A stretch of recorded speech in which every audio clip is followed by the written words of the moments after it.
Guys আজকে জীবনের প্রথম ফুলকপির ভর্তা বানিয়ে খাইলাম। দেখতে আলু ভর্তার মতো মনে হইলো, টেস্ট কিন্তু একদমই আলু ভর্তার মতো না। তো যাই হোক, কেমন লাগলো সেটাই তোমাদের সাথে শেয়ার করব। তো তোমরা ফুল ভিডিওটা দেখতে থাকো, আশা করি তোমাদের ভালো লাগবে। আর এই যে আমাদের অনেক বছর পুরনো একটা র‍্যাক, যেটা রং করে আমি নতুন করে ফেলছি। আর এটা রং করতে গিয়া যা কাণ্ড হয়েছে, কুলসুমের মুখ আর আমার হাত পুরা মাইখা গেছে। তো এই ভিডিওটা পিচ্চি কুলসুম ইউটিউব চ্যানেলে আপলোড করা আছে, চাইলে তোমরা সেখান থেকে দেখতে পারো। আর এই যে শীতকালে আমাদের জাতীয় সবজি যেদিন থেকে বাজারে উঠছে, সেই দিন থেকে আজ অব্দি প্রতিদিন আমার বাসায় ফুলকপির ঝোল রান্না করবে আমার আম্মাই। ছোটবেলায় তো আমি একদমই খাইতাম না ফুলকপি, কারণ আমার একদমই ভালো লাগে না। এইদিকে দেখো আরেকজন তো কাঁচাই খাওয়া শুরু করে দিছে। তোর খাওয়া দেখে আমি ওরা জিজ্ঞেস করলাম, তুই যে কাঁচা খাইতেছস মজা লাগতেছে? কয় হ, মজাই তো লাগতেছে, তুমি একটু খাইয়া দেখো। তারপর আমি একটু খাইয়া দেখলাম যে খারাপ না, মিষ্টি মিষ্টি ভালোই। তারপর আম্মুরে কইলাম, অনেক তো ফুলকপির ঝোল রাইন্দা খাওয়াইলা, আজকে একটু অন্য কিছু বানায় খাওয়াও। এই যেমন একটু ভর্তা টর্তা বানায় খাওয়াও, দেখি ফুলকপির ভর্তা খাইতে কেমন লাগে। মানে অদ্ভুত অদ্ভুত চিন্তা না আমার মাথার মধ্যে চলে আসে মাঝে মাঝেই।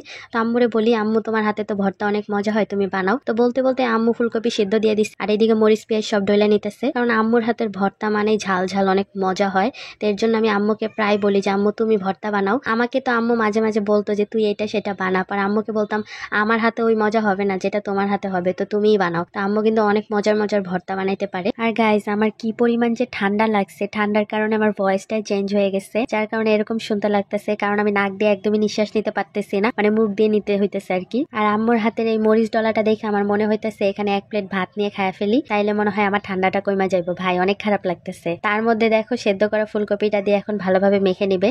আর আমরা ফুলকপির শুধু ফুলকপিটা ভর্তা করব, ফুলকপির মাঝে যে ডাটাটা থাকে ওইটা আমরা ফেলে দিব, কারণ ওইটা একদম ভালো লাগে না ভাই। আর ভাই আর 2টা দিন যাক, আমার আম্মার শুরু হইব প্রতিদিন ফুলকপির সবজি রান্না করব। তখন যদি কই যে মাছ দিয়ে আলু দিয়ে ঝোল করে দাও, তখন কইব কি না এখন ফুলকপির ঝোল করা যাবে না, এখন ফুলকপির ঝোল করলে গন্ধ করবো, ভাজি খা সবজি খা। আর কিছু কিছু মানুষের দেখি রেস্টুরেন্টে গিয়ে আদা সেদ্ধ সবজি খায়, আদা সিদ্ধ ফুলকপি খায়। ভাই এগুলো তো আমার ফ্রি দিলেও খামো না, আমার কাছে একদমই ভালো লাগে না। যদি একটু মাছ দিয়ে আলু দিয়ে রান্না করলে আমার কাছে ভালো লাগে। আর এইদিকে দেখো আমাদের আলু ভর্তা, সরি আলু ভর্তা না, ফুলকপি ভর্তা, মানে একদম দেখতে আলু ভর্তার মতোই হয়েছে।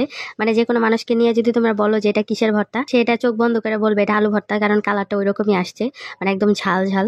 আর এইদিকে দেখো ভর্তা দেখতে দেখতে সে আবার আকাশের দিকে তাকায় বলতেছে, আপু এটা কি? হেলিকপ্টার যাওয়া দেখে সে আমার বলতেছে, আপু আমার একদিন হেলিকপ্টারে উঠাইবা? মানে চিন্তা করা যায়, আমি নিজেই উঠি নাই, ওরে বলে আমি উঠামো। পরে কইলাম যে ঠিক আছে উঠিস, মানে চাপা মারলাম আর কি। আর এইদিকে দেখো সে ভর্তাগুলা পাওয়ার সাথে সাথে হুদাই খাওয়া শুরু করে দিছে। পরে আমি বলতেছি, কি রে তুই হুদাই খাইতেছিস কেন? কয় এমনি মজা লাগতেছে। আর একটা বিষয় কি জানো, যখনই আমার ঠান্ডা লাগে আমার পরপর ওরও ঠান্ডা লাগে। আমার তো ঠান্ডা লাগছে, এখন ওরও ঠান্ডা লাগতেছে, মানে গত বছর এরকম হয়েছে, এই বছরও এরকম।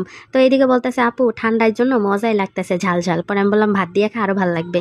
তো তারপর হইতেছে আমরা দুইজন আবার ভাত দিয়ে খাইলাম, দেখলাম যে ভালোই খাইতে। আমার অনেক পরিমাণ ঠান্ডা লাগছে, ঠিক আছে। ঠান্ডা লাগার কারণে আমি আসলে বুঝতেছি না জিনিসটা আসলে কেমন মজা হয়েছে। তোমরা যারা বৈশা ছিল এতক্ষণ ধরে যেটা কেমন হয়েছে শোনার জন্য, তাদের কাছে আমি দুঃখিত। আসলে আমার ঠান্ডায় 2 নাকি বন্ধ, যার কারণে আমি টেস্ট বুঝতেছি না।